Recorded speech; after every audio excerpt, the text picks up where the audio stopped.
Fala, torcedor aimorezista! Está começando mais uma edição do Flechada Direta aqui na Rádio Índio Capilé, nesta sexta-feira, dia 21 de novembro de 2025. Antes de mais nada, te peço para curtir e compartilhar esse vídeo e também te inscreve no nosso canal no YouTube, se ainda não te inscreveu. Cada novo inscrito nos ajuda muito nesse nosso trabalho aqui na Rádio Índio Capilé. Bom, o Aimoré perdeu para o Pelotas por 2-1 ontem no final da tarde no Cristo Rei, pelo jogo de ida da semifinal da Copa da Federação Gaúcha de Futebol, o troféu Rui Carlos Ostermann. Antes de detalharmos as questões de dentro de campo, importante registrar que foi um jogo com muitos incidentes fora dele, infelizmente. A começar pela emboscada da torcida do Pelotas para com a torcida do Aimoré, ali na rua Concórdia, rua de entrada do Cristo Rei para o pavilhão social. Foram arremessados objetos, pedras, também rojões, e isso consta em súmula, inclusive, do árbitro Rodrigo Brandt. Ele foi informado pelo supervisor da federação, Gabriel Ferreira, de que algumas dessas pedras voaram para dentro do estacionamento do Cristo Rei e atingiram veículos. E também, ao final do jogo, torcedores do Aimoré invadiram o espaço ali destinado a dirigentes do Pelotas. A confusão se estabeleceu, os jogadores do Pelotas foram tomar as dores, teve troca de empurrões, de agressões. Duas pedras foram arremessadas em direção ao campo, uma delas, inclusive, de acordo com a súmula, atingiu o Everton, auxiliar técnico do Pelotas, o Everton John Jones. Também uma lata de cerveja foi arremessada em direção ao gramado durante a partida.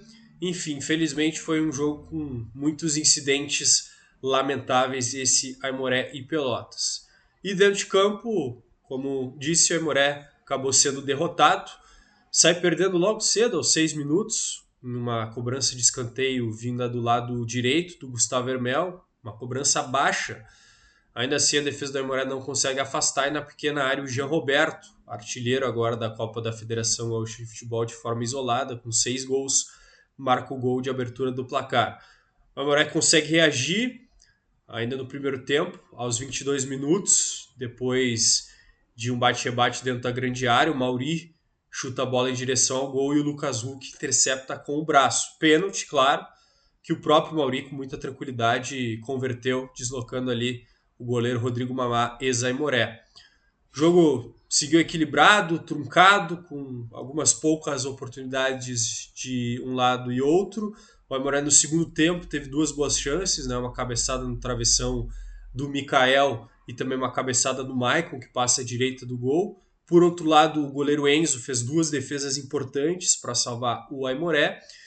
E o Índio passou a ter um jogador a mais a partir dos 31 minutos do segundo tempo, quando o Cristiano, centroavante e grande nome do Pelotas, é expulso de forma direta por um pisão no Araújo. Ele estava se desentendendo ali com os jogadores do Aimoré já em lances anteriores e acabou perdendo a cabeça, sendo expulso o Cristiano.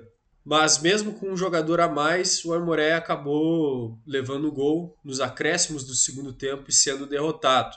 Um gol que surge de uma falta lateral, uma falta desnecessária cometida pelo Luiz Gustavo, do Aimoré. Uma falta ao lado ali da linha lateral da grande área. O Vitor Lima cobra na segunda trave e aí o Douglas, zagueiro do Pelotas, aparece completamente sozinho entre o Mikael, que não pulou, e entre o Thiago Pedra. O Douglas cabeceou para o fundo das redes para sacramentar a vitória do Pelotas por 2-1 nesse jogo de ida da semifinal da Copa da Federação. Vamos ouvir a avaliação do técnico Ariel Lanzini sobre essa derrota do Aimoré no jogo de ida. Onde a gente pecou foi na bola parada, tanto que os dois gols foram de bola parada, né? Acho que defensivamente o Enzo fez uma grande defesa também no primeiro tempo, mas também foi oriundo de uma bola parada.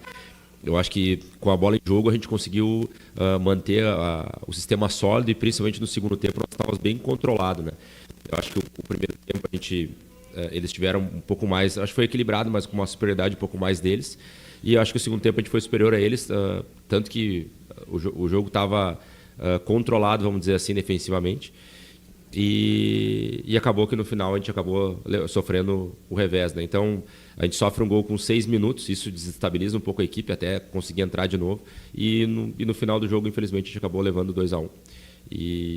Mas eu digo e repito, não tem nada perdido, até pelo jogo que a gente fez.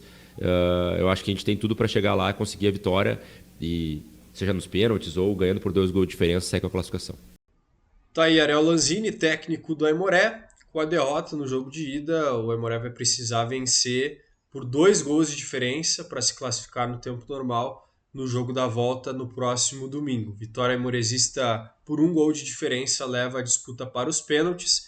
Empate ou vitória, mais uma do Pelotas, classifica o Lobo para a final da Copa da Federação. Lembrando que no outro jogo, Brasil e Gaúcho empataram em 1-1 no Bento Freitas, em Pelotas. Para esse jogo da volta, o Aimoré novamente não vai poder contar com o Cris Magno, muito provavelmente. Ele segue se recuperando de uma pancada que sofreu no tornozelo no jogo da volta contra o Esportivo, pela segunda fase, no último final de semana em Bento Gonçalves. Então, próximo domingo, 3 da tarde, tem o jogo da volta com a indefinição sobre onde e de que forma será, né? Porque o Pelotas sofreu uma punição essa semana em julgamento do TJD da Federação Gaúcha de Futebol referente a acontecimentos no clássico Barapel da fase classificatória. Pelotas perdeu 2 mandos de campo, até tentou o efeito suspensivo, não conseguiu.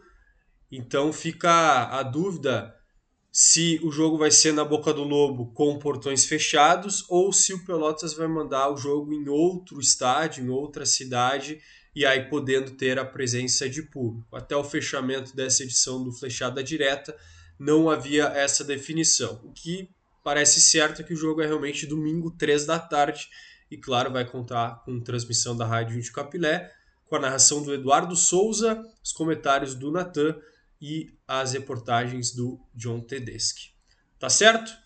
Bom final de semana a todos, que a Aimoré consiga essa remontada, mesmo que seja difícil diante do Pelotas, e até mais. Valeu, abraço!